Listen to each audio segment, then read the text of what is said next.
Welcome to கற்ற கற்பித்த channel. இப்போ என்ன பார்க்க போனா டாப் 1000 ஹிஸ்டரி இம்பார்ட்டன்ட் கொஸ்டின்ல பார்ட் 4 வீடியோ பார்த்துட்டு இருக்கோம். இதுக்கு முன்னாடி பார்ட் 3 அதாவது 90 கேள்விகள் முடிச்சிருக்கோம். பார்க்காதவங்க நம்ம சேனல்ல பிளேலிஸ்ட்ல டாப் 1000 ஹிஸ்டரி இம்பார்ட்டன்ட் கொஸ்டின் ஒரு பிளேலிஸ்ட் இருக்கு, செக் பண்ணி பாருங்க.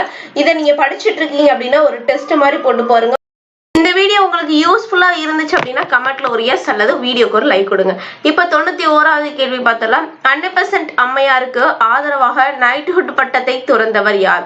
100% அம்மையாருக்கு ஆதரவாக நைட்ஹுட் பட்டத்தை துறந்தவர் யார்னு கேட்டிருக்காங்க. இதற்கு சரியான விடை ஆப்ஷன் ஏ எஸ் சுப்பிரமணியம். 100% அம்மையாருக்கு ஆதரவாக நைட்ஹுட் பட்டத்தை துறந்தவர் யார்? எஸ் சுப்பிரமணியம். அடுத்து 92வது கேள்வி. 1916ஆம் ஆண்டு லக்னோவில் நடந்த காங்கிரஸ் மாநாட்டில் தீவிர தேசிய தன்மை கொண்டவர்களை வரவேற்றவர் யார்? 1916ஆம் ஆண்டு லக்னோவில் நடந்த காங்கிரஸ் மாநாட்டில் தீவிர தேசிய தன்மை கொண்டவர்களை வரவேற்றவர் யாருன்னு கேட்டிருக்காங்க. இதற்கு சரியான விடை ஆப்ஷன் ஏ மஜும்தார். அப்போ 1916ஆம் ஆண்டு லக்னோவில் நடந்த காங்கிரஸ் மாநாட்டில் தீவிர தேசிய தன்மை கொண்டவர்களை வரவேற்ற யார்? மஜும்தார். அடுத்து 93வது கேள்வி. யாருடைய காலத்தில் சீன துறவி பாக்கியான், இது பாக்கியம்னு இருக்கு, பாக்கியான் மாத்திக்கோங்க, பாக்கியான் இந்தியாவிற்கு வந்தார்? யாருடைய காலத்தில் சீன துறவி பாக்கியான் இந்தியாவிற்கு வந்தான்னு கேட்டிருக்காங்க. இதற்கு சரியான விடை ஆப்ஷன் ஏ இரண்டாம் சந்திரகுப்தர். இரண்டாம் சந்திரகுப்தரோட காலத்துலதான் பாக்கியான் இந்தியாவிற்கு வந்திருக்காரு. அப்ப யாருடைய காலத்துல பாக்கியன்றவர் ஒரு சீன துறவி இந்தியாவுக்கு வந்தது எப்போது? இரண்டாம் சந்திரகுப்தர் காலத்துல. அடுத்து 94வது கேள்வி. குப்த அரச வம்சத்தை நிறுவியவர் யார்? குப்த அரச வம்சத்தில் நிறுவியவர் யாருன்னு கேட்டிருக்காங்க. இதற்கு சரியான ஆப்ஷன் ஏ ஸ்ரீகுப்தர். குப்த அரச வம்சத்தை நிறுவியவர் யாரு? ஸ்ரீகுப்தர். குப்த அரச வம்சத்தை நிறுவியவர் யாரு? ஸ்ரீகுப்தர். அடுத்து 95வது கேள்வி. வெள்ளி நாணயங்களை வெளியிட்ட முதல் குப்த அரசர். என்ன நாணயங்கள்? வெள்ளி நாணயங்களை வெளியிட்ட முதல் குப்த அரசர்கள். இதற்கு சரியான விடை ஆப்ஷன் டி இரண்டாம் சந்திரகுப்தர். வெள்ளி நாணயங்களை வெளியிட்ட முதல் குப்த அரசர் யாருன்னு கேட்டிருக்காங்க. இதற்கு சரியான விடை ஆப்ஷன் டி இரண்டாம் சந்திரகுப்தர். அடுத்து 96வது கேள்வி. குப்த அரச வம்சத்தின் தலை சிறந்த அரசர் யார்? எப்படிலாம் கேள்வி கேட்கிறாங்கன்னு பாருங்க, இதெல்லாம் ரிப்பீட்டட் கொஸ்டின். குப்த அரச வம்சத்தின் தலை சிறந்த அரசர் யாருன்னு கேட்டிருக்காங்க. இதற்கு சரியான விடை ஆப்ஷன் சி சமுத்திரகுப்தர். குப்த அரச வம்சத்தின் தலை சிறந்த அரசர் யார்? சமுத்திரகுப்தர். குப்த அரச வம்சத்தின் தலை சிறந்த அரசர் யாரு? சமுத்திரகுப்தர். அடுத்து 97வது கேள்வி. நாலந்தா பல்கலைக்கழகத்தை உருவாக்கியவர் யார்? நாலந்தா பல்கலைக்கழகத்தை உருவாக்கியவர் யாருன்னு கேட்டிருக்காங்க. இதற்கு சரியான ஆப்ஷன் சி குமாரகுப்தர். நாலந்தா பல்கலைக்கழகத்தை உருவாக்கியவர் யாரு? இதற்கு சரியான ஆப்ஷன் சி குமாரகுப்தர். அடுத்து 98வது கேள்வி. குமாரகுப்தரை தொடர்ந்து அரச பதவிக்கு வந்தவர் யார்? குமாரகுப்தரை தொடர்ந்து அரச பதவிக்கு வந்தவர் யாருன்னு கேட்டிருக்காங்க. குப்தரோட கொஸ்டினா தான் எடுத்திருக்கேன், லைனா நோட் போட்டு நோட் பண்ணி வச்சுக்கோங்க. குமாரகுப்தரை தொடர்ந்து அரச பதவிக்கு வந்தவர் யாருன்னு கேட்டிருக்காங்க. இதற்கு சரியான ஆப்ஷன் ஸ்கந்தகுப்தர். குமாரகுப்தரை தொடர்ந்து அரச பதவிக்கு வந்தவர் யாரு? ஸ்கந்தகுப்தர். அடுத்து 99வது கேள்வி. ஸ்கந்தகுப்தர் யாருடைய படையெடுப்பை சந்திக்க நேர்ந்தார்? ஸ்கந்தகுப்தர் யாருடைய படையெடுப்பை சந்திக்க நேர்ந்தார்னு கேட்டிருக்காங்க. இதற்கு சரியான ஆப்ஷன் பி ஹூணர்கள். ஸ்கந்தகுப்தர் யாருடைய படையெடுப்பை சந்திக்க நேர்ந்தால்? ஹூணர்களோட படையெடுப்பை சந்திக்க நேர்ந்திருக்காரு. அடுத்து 100வது கேள்வி. குப்த பேரரசின் பிராந்தியங்களை நிர்வகித்தவர்கள். குப்த பேரரசு பிராந்தியங்களை நிர்வகித்தவர்கள் யாருன்னு கேட்டிருக்காங்க. இதற்கு சரியான ஆப்ஷன் டி ஆளுநர்கள். அப்ப ஸ்கந்தகுப்தர் யாருடைய படையெடுப்பை சந்திக்க நேர்ந்தது? ஹூணர்களோடது.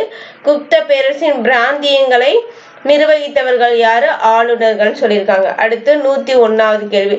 குப்தர்கள் முதலில் கட்டிய கட்டுமான கோயில்கள் எதன் அடுத்த கட்ட பரிணாம வளர்ச்சியாகும் கேட்டிருக்காங்க.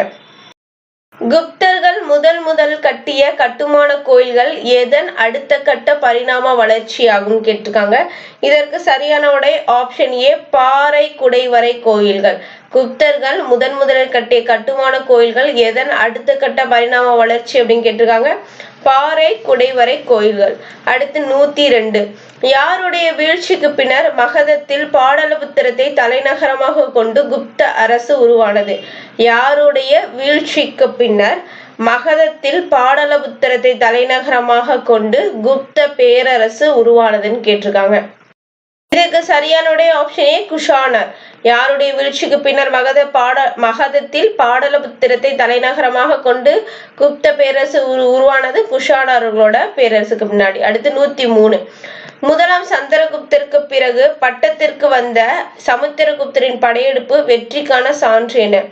முதலாம் சந்திரகுப்தருக்கு பிறகு பட்டத்திற்கு வந்த சமுத்திரகுப்தரின் படையெடுப்பு வெற்றிக்கான சான்று என்னன்னு கேட்டிருக்காங்க. அப்ப சமுத்திரகுப்தர்னாலே நம்மளுக்கு என்னதான் ஞாபகம் வரும்? அலகாபாத் கல்வெட்டு. என்னதான் ஞாபகம் வரும்? அலகாபாத் கல்வெட்டு. அப்ப முதலாம் சந்திரகுப்தருக்கு பின்னாடி யார் தான் இருந்தா? முதலாம் சந்திரகுப்தரோட பையன் தான் சமுத்திரகுப்தர்.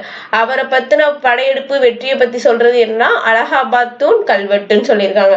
அடுத்து 104வது கேள்வி. சமுத்திரகுப்தர் வைணவத்தை பின்பற்றினாலும் வசுபந்து என்ற மாபெரும் டேஷ் அறிஞரை ஆதரித்தார். சமுத்திரகுப்தர் எதை ஃபாலோ பண்ணியிருக்காரு? வைணவத்தை ஃபாலோ பண்ணியிருக்காரு. ஆனா அவர் வசுபந்து அப்படின்ற மாபெரும் டேஷ் அறிஞரை ஆதரிச்சிருக்காரு, பௌத்துவ அறிஞரை ஆதரிச்சிருக்காரு. அப்ப சமுத்திரகுப்தர் ஃபாலோ பண்ணது என்னன்னா வைணவம். வசுபந்து அப்படின்றவர் ஆதரிச்சது யாரு? சமுத்திரகுப்தர். ஆனா வசுபந்து அப்படின்றது ஒரு பௌத்துவ அறிஞர்னு சொல்லியிருக்காங்க. வசுபந்து ஒரு பௌத்துவ அறிஞர். இதுல 3 கேள்வி இருக்கு. சமுத்திரகுப்தர் வைணவத்தை ஃபாலோ பண்ணியிருக்காரு. வசுபந்து ஆதரித்த பௌத்துவ அறிஞர் யாரு? சமுத்திரகுப்தர் ஆதரிச்ச பௌத்துவ அறிஞர் யாரு? வசுபந்து. வசுபந்து எதை ஃபாலோ பண்ணியிருக்காரு? பௌத்துவத்தை ஃபாலோ பண்ணியிருக்காரு. அடுத்து 105வது கேள்வி. கோல்கொண்டா சுல்தான் அப்துல் ஹாசனை அவுரங்கசீப் தோற்கடித்த ஆண்டு என்ன? கோல்கொண்டா சுல்தான் அப்துல் ஹாசனை அவுரங்கசீப் தோற்கடித்த ஆண்டு என்ன? இதற்கு சரியான ஆப்ஷன் சி 1687. கோல்கொண்டா சுல்தான் அப்துல் ஹாசனை அவுரங்கசீப் தோற்கடித்த ஆண்டு என்ன? 1687.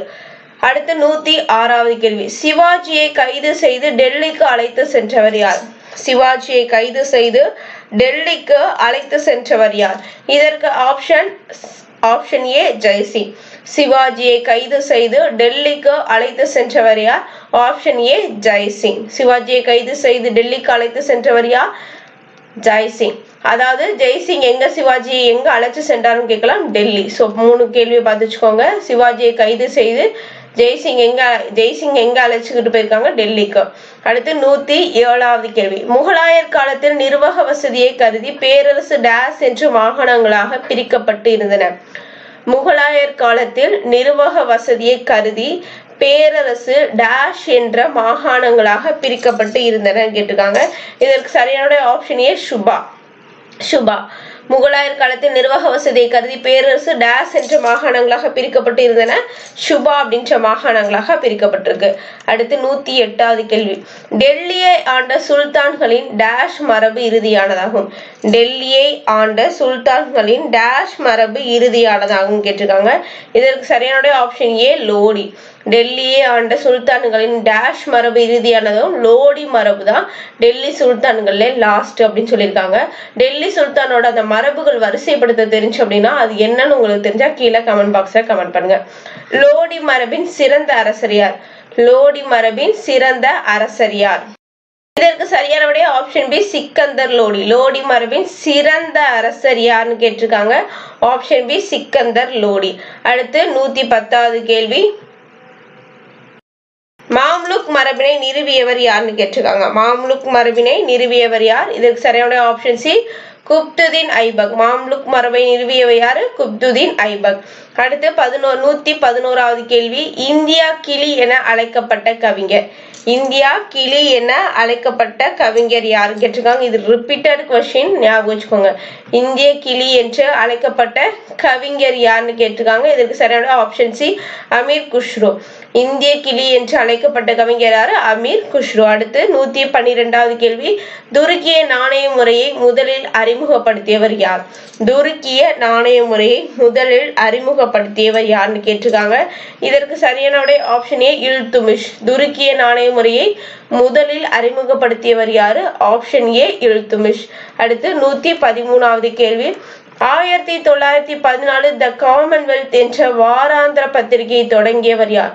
1916 த காமன்வெல்த் என்ற வாராந்திர பத்திரிகையை தொடங்கியவர் யாருன்னு கேட்டிருக்காங்க. இதுக்கு சரியான ஆப்ஷன் டி அன்னி பெசன்ட் அம்மையார். அப்போ த காமன்வெல்த் அப்படின்ற பத்திரிகை என்னது? வாராந்திர பத்திரிகை. எந்த வருஷம் அன்னி பெசன்ட் தொடங்கியிருக்காங்க? 1914. இதுல ஒரு 3 கேள்விகள் இருக்கு. இப்போ இந்த காமன்வெல்த் அப்படின்ற பத்திரிகையை தொடங்கினது யாரு? அன்னி பெசன்ட் அம்மையார். எந்த வருஷம் தொடங்கியிருக்காங்க? 1914. இது ஒரு வாராந்திர பத்திரிகை. மாத பத்திரிகையா தினசரி பத்திரிகையான்னு கேட்கலாம். இது ஒரு வாராந்திர பத்திரிகை. அடுத்து 114, இந்துக்கள் மற்றும் முஸ்லிம்கள் இடையே லக்னோ ஒப்பந்தம் கையெழுத்தான ஆண்டு. இந்துக்கள் மற்றும் முஸ்லிம்களுக்கு இடையான லக்னோ ஒப்பந்தம் கையெழுத்தான ஆண்டு. இதற்கு சரியான ஆப்ஷன் டி 1916.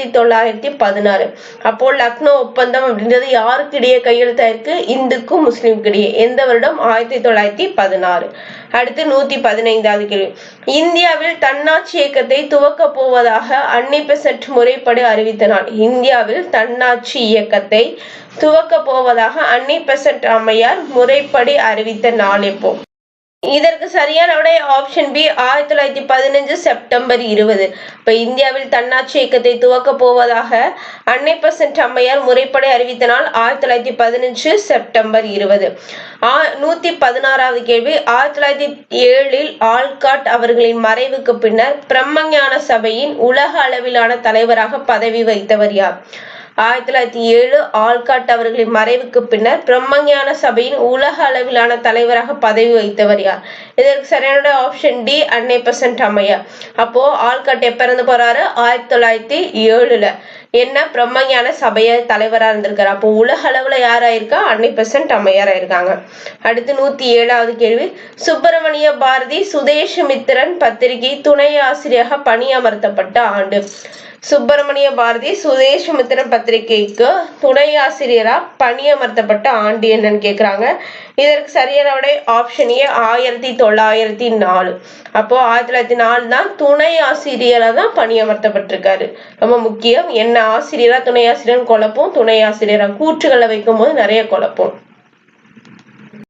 கோரல் நூற்பாலை வேலை நிறுத்தத்தின் தொழிலாளர் ஈடுபட்ட ஆண்டு. கோரல் நூற்பாலை வேலை நிறுத்தத்தின் தொழிலாளர் ஈடுபட்ட ஆண்டு.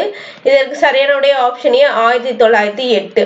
கோரல் நூற்பாலை வேலை நிறுத்தத்தை தொழிலாளர்கள் ஈடுபட்ட ஆண்டு 1908. அடுத்து 119வது கேள்வி, திலகரின் டென்ஸ் ஆஃப் நியூ பார்ட்டி என்னும் நூலை தமிழில் மொழியாக்கம் செய்தவர். திலகரின் டென்ஸ் ஆஃப் நியூ பார்ட்டி என்ற நூலை தமிழில் மொழியாக்கம் செய்தவர். இதற்கு சரியான ஆப்ஷன் ஏ பாரதியார். அப்போ டென்ஸ் ஆஃப் நியூ பார்ட்டி அப்படின்றது யாரோட நூல்? திலகரோட நூல். இதை மொழியாக்கம் செஞ்சவர் யாரு? பாரதியார். அடுத்து 120வது கடைசி கேள்வி, அரவிந்த் கோஷ் விடுதலைக்கு பின் ஒரு ஆன்மீக பாதையை தேர்ந்தெடுத்து 1950 இயற்கை எய்தும் வரை எங்கு தங்கியிருந்தார்னு கேட்டிருக்காங்க. அரவிந்த் கோஷ் விடுதலைக்கு பின்னாடி ஒரு ஆன்மீக பாதையை தேர்ந்தெடுத்து 1950 இயற்கை எய்தும் வரை எங்கு தங்கியிருந்தான்னு கேட்டிருக்காங்க.